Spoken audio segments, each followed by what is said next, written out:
where the attorneys general throughout the country decided that they were going to have the pharmaceuticals and the marketers of opiates pay their part for the damage that's done. Now, every state has their own little method. Our council created this method from the ground up, looking at data nationwide about what works, what doesn't. Our job is to take this seemingly large amount of money and distribute it in certain ways that will be the most effective and the most cost effective and the most product effective. Last year we gave out, that's a horrible way of putting it, over $80 million was granted throughout the state to deal with the mandate that we've got. Now, some of those are multi-year funds, so it's not like 80 million in 1 year. It'll lapse over several time periods. But one of the things I want to say to this group is Campbell County has been identified as a special interest area. After our first round of granting, we went back, we took feedback from everyone throughout the state. We looked at the areas that we'd gone short in based on the amount of money that was given. For instance, Knoxville got a lot. Knoxville's good at getting grants. They know how to orchestrate a grant. Memphis, on the other hand, did very poorly, and you would think that that would not be the case, but it was. Memphis, West Tennessee was very shortchanged. And I'm not saying that was the council's problem. It's probably that we're not reaching out to the communities that need it most and telling them it's there. We need the people, the leaders of the community to let recovery entities know that we exist. And that if you don't ask for the money, we can't get to it. So the idea is for us, members of the council, there are 15 of us, and we're all sort of doing this. My colleagues have a very nice PowerPoint they set up. I knew better. I knew there's no way I could pull that off. I'm below it, that. I should have asked you if it could be done, but that makes the flow a whole lot easier. But we're in the process of getting the word out in the community that it's time for entities that are interested in recovery of any sort to at least try to get a grant. We have an active website. Tanya, what is the website? It's very OAC. If you Google OAC, it'll take you right there. And it's very self-explanatory. It will tell you the areas that we look for help in.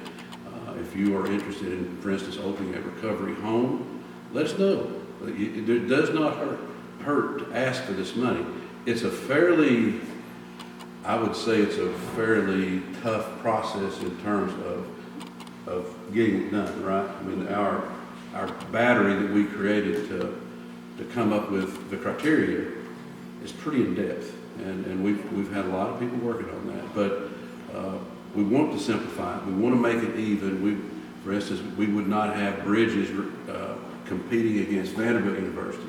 We have a small basket group and a large basket group. We divide the line at $1 million. There's going to be some of the entities that are better than others. University of Tennessee, Helen Ross McNabb, they're very good at getting grants.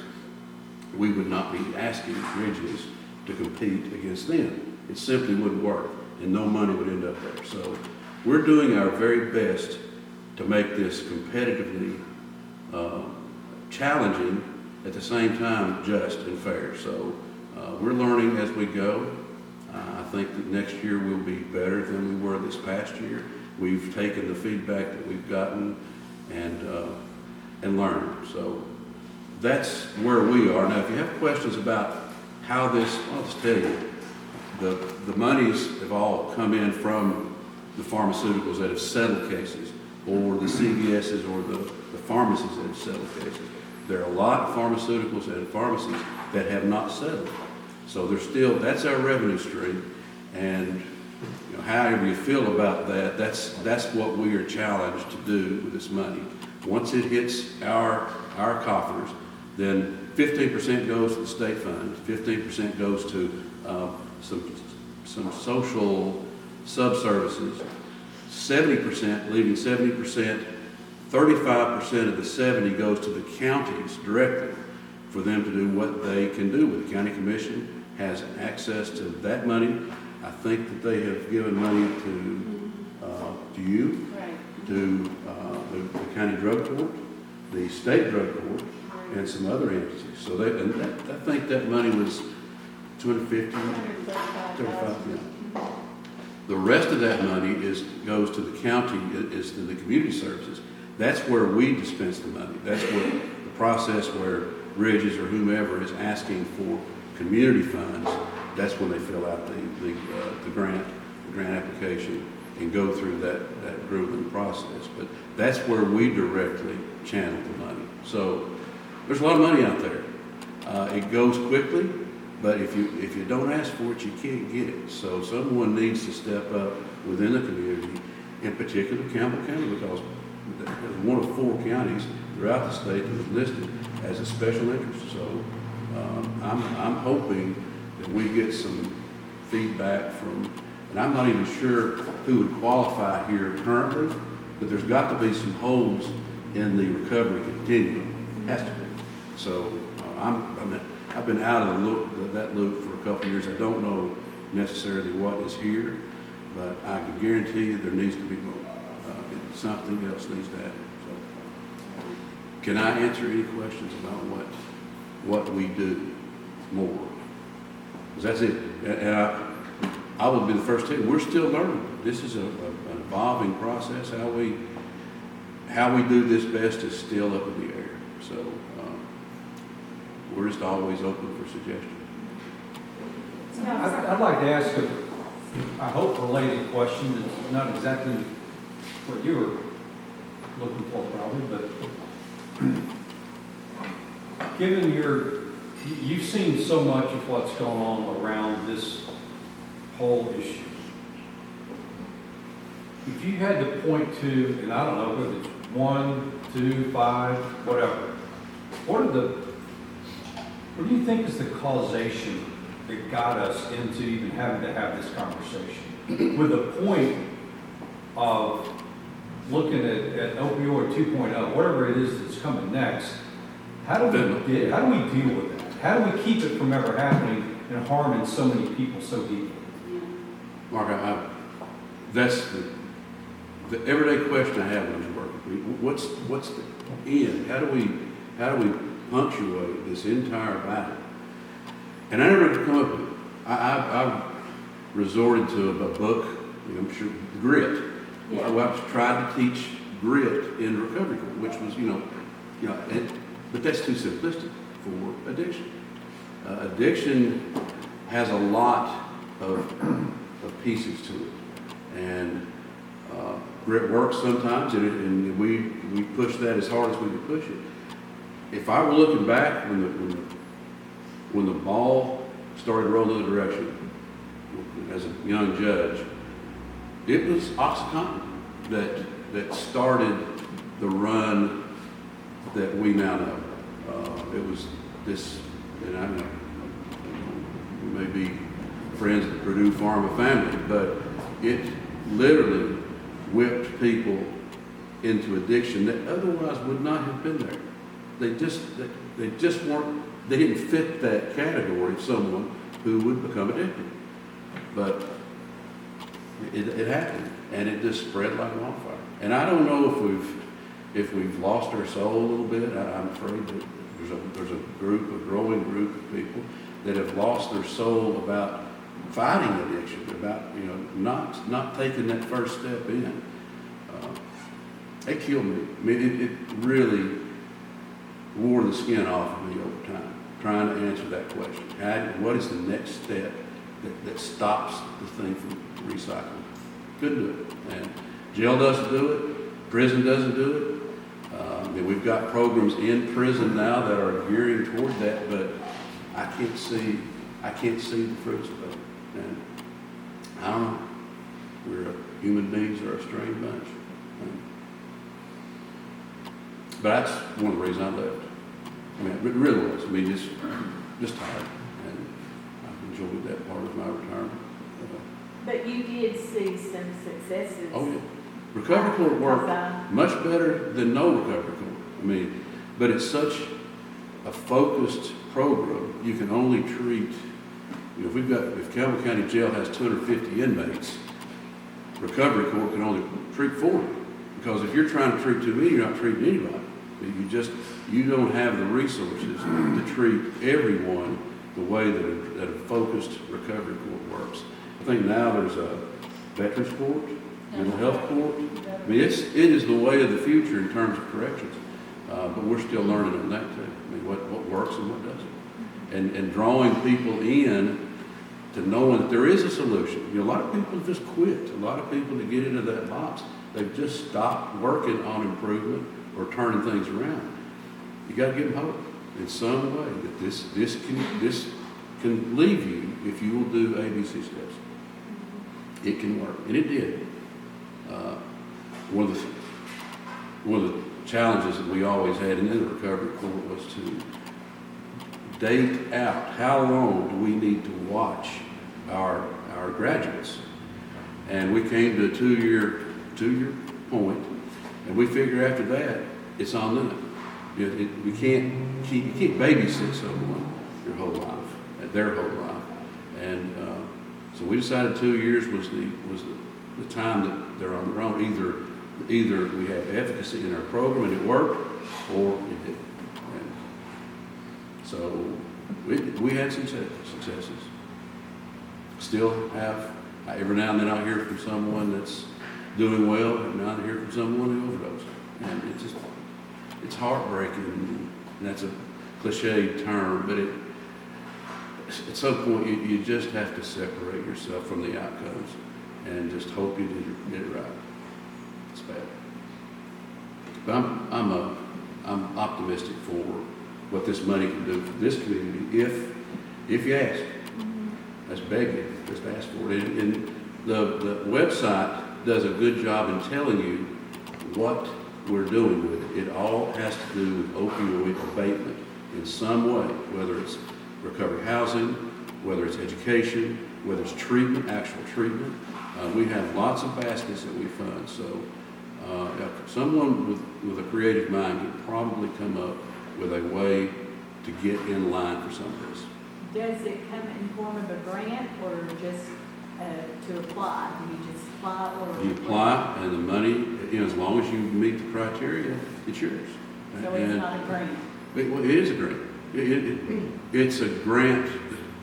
Maybe I'm not understanding your question. Well, some money you get by a group like the sheriff's department applying for, writing a grant. But can you just apply for this and then, like you said, answer the questions? It is a competitive process. You would be, if let's say Ann has a recovery center, and you would be, if you made that application, you'd be competing against Missy's recovery center. I mean, in that area, you have a chance to show what you're going to do. And the money is, it's not you don't have to pay it back, it's yours. What about the home in Jellicoe? I've lost Cliff. I've lost. Yeah. They're Springs still Life, active. can they?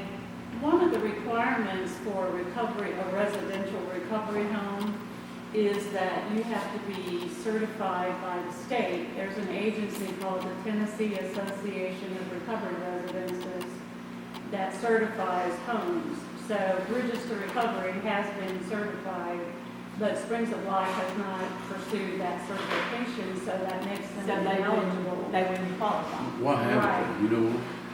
I've lost touch with it. I don't know why, they just haven't done that, but, right. I'm not going to talk to her. Yeah, you might want to talk to Just- him, He does a fine job. I hope he knows that this money, there's not a whole lot of earmark to it, as long as you do what you say you're going to do in the grant work.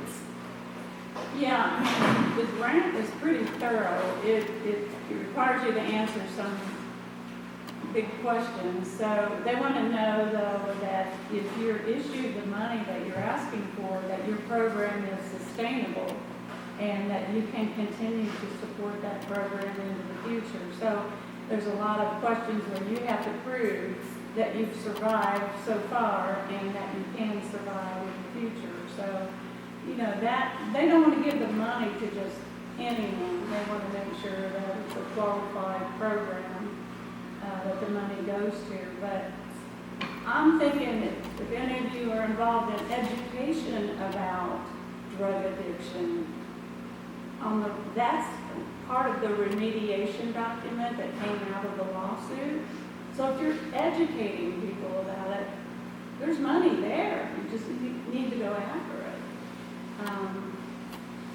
We need a treatment center here in Campbell County because in order for people to be detoxed, they need to go to a treatment center, which is a 30-day program. We need that in the worst way. At Bridges, we don't detox people. They have to be clean when they come to us and be able to pass a drug screen. So we need that step before they come to us. We need that here in Campbell County. So if someone wanted to start a treatment center, it'd be wonderful. There's just so many opportunities. Traditionally, they're detoxing in jail. That's where they detox. And they're good. We're doing 3-4 people a day. You are here? Yeah. So there Is it might- from the jail? Hell. Huh? It is hell. Yeah.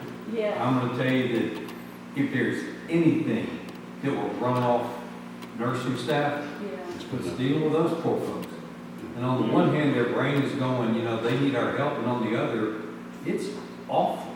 Mhm. And the way that they treat people is awful. And then after 3 or 4 or 5, 6 days of putting up with that, they walk out. Yeah. And they know that they're back doing exactly what got them in there, and it breaks their hearts. You talking about your It staff? breaks their Your staff, it Yeah. hurts the staff from saying that. Very much. That would be very eroding. It's like, I don't even want to be a nurse anymore. If this is all I can do, and these people can just come in here, make everybody flaming miserable and walk out, and it's okay. I'm not doing any good for anything, and we lose great people that are nurses because of that. Well, it's not what they went to It's school terrible. for. They didn't go to school for that. Yeah. And But the other side of it is they know that they've not done these people any good.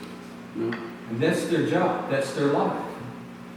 And I haven't found a way to help them yet. And that puts me in the same spot you were, of looking at a group of people, that I'm there to help, and I'm not doing it. And it's, it's disheartening. yes it is. And I've heard those stories from both of them. 2 of my kids are nurses. One's an ER nursing office that just coming wiped out, not even from a jail, but just coming in impaired and trying to rationalize treatment with someone like that is impossible. It's just impossible. So I'm getting PTSD now again. Is there a medically assisted detox anywhere in East Tennessee now? I don't, John, I don't know. We've been back and forth on that, and had Suboxone, gone through the whole panoply of those solutions. Knoxville, I think, has some. We don't have any local that I know of now. There was a clinic. There's a lot of stigma associated with alternative clinic. I saw some good come from it, sometimes, and sometimes not. It just depends on the provider. What is their motive by coming in? And it's kind of hard to shun an entire industry simply because there are a few bad actors. It's up to us, it's up to the law enforcement, it's up to the community side, who's doing good work and who's not. And we've had our moments, but I don't know how active. We have nothing here. Nothing, your volunteers in Knoxville has medically assisted treatment. It's in Knoxville. Yeah, back in the early 2000s, before my involvement in the drug court in the jail, we had a physician that came from Anderson County that did like a 3 or 4 day protocol. Someone who's taking really, really high levels of benzodiazepines, you can't just cut that off cold turkey. You're going to seize and die.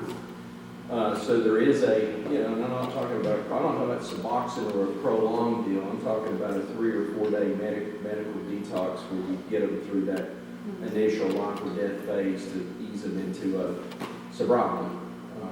Well, there's I just, would think that would be a key component. it's not a one size fits all. I mean, there's no definite way of doing it. I think now, and again, it's so nice to have stepped away from the front line of it, but fentanyl is driving us over the edge. We have no way to combat it. No, I mean, people, you hear the war stories, but it's true. People die. They just die. And, there's no coming back from that. And I'm glad that Judge Walden is doing this now. Let a young man take over and see what he can do. I wish him well. You were a young man, I Shane, was. when you started with, Now look. I remember that. It was, and I didn't, you come in thinking bright-eyed, bushy-tailed, I'm gonna do something. And after a while, you are just whipped. And I think COVID was probably the worst part. I mean, you were mentioning the remote court. Nothing gets done that way. We had one of the first jury trials that was authorized after the pandemic kind of broke. And having jurors come in was tough. You couldn't convene people without there being some controversy to it, whether it's, I'm not wearing a mask, they're not wearing a mask, how we space in the courtroom. It just seemed too tangled for an older guy like me to try to fix all this. So I'm glad Judge Walden is taking it on. So in the four, we're one of the top four, is that what in Tennessee? One of the 4 counties that has been designated as a special interest. That's- What makes us a special interest? that we have a high level, our data shows we have a high level of opioid use and addiction. We don't have any services. We don't have anyone battling that here. I say anyone. We don't have enough battlers going on here. So, yeah, and it was shocking to see that we were one full county. So how then do they allocate, the allocation for the 35% that goes to the county commission? They can just do whatever with They that? can, So it's not, is it based on population or just that special? it's primarily based on population. Okay. The county allotment is. But, $250,000 here on the county funds, that's a pretty good sum of money. And I think the commission, and that's one of my jobs, one of our jobs, to get out and explain to commissioners what this is and what to do with it. A lot of them think, let's buy a school bus, or let's go, and no, I mean, you can, that money is not tethered to any hard and fast deal. But we want them to spend it on opioid-related recovery programs. Do they have to come back and file a report with you guys to show? They can file the comptroller. They're not, if we thought that Shelby County was taking their money and buying Yeah. dump trucks, then we could go down and say, don't do that. We can't make her stop. It is not tied to any. I was going to see the e-credit 2 weeks ago, and I was enlightened at what was online. If anybody's not gone to the state comptroller's office, they need to go look at it. Like what was it? There's all kinds of entities that are taking up money, Oh. and they're not doing it right. They're not counting for it correctly, and I was just amazed. Well, I don't think, there's just not enough follow-up. Once they get the money, that's what we're trying And to it's in do. every county surrounding us, including this one. And, if there's an audit like at the city level and nobody's seen it, it's in there. Yeah. I was doing my CV and I was sitting there going, I'm never going out there and look. It's almost embarrassing. What's It is. Well, there's one thing I remember about Rotary. I can talk all day long, but at 1 o'clock, everybody's out of here. I couldn't remember that. It's been good talking. And if there's any questions that I can answer, I will be honest with you. We are told to be a little hush-mouth because we don't know. We're still evolving, so we don't do a lot of talking. Tanya and I speak often, but it's not always probably as enlightening as she wants. We're trying to be very careful about information that's out there. And one thing is you mentioned that the portal opens today, the new round of funding. They don't even want us to tell that, but it's public record, so I guess I can't get in trouble for that. But anyway, anything that I can ever do to guide you on what to do with the money, how to ask for the money, I know there are little things inside that we can probably help you ask for the right things. So anyway, it's been good seeing all, with you all again.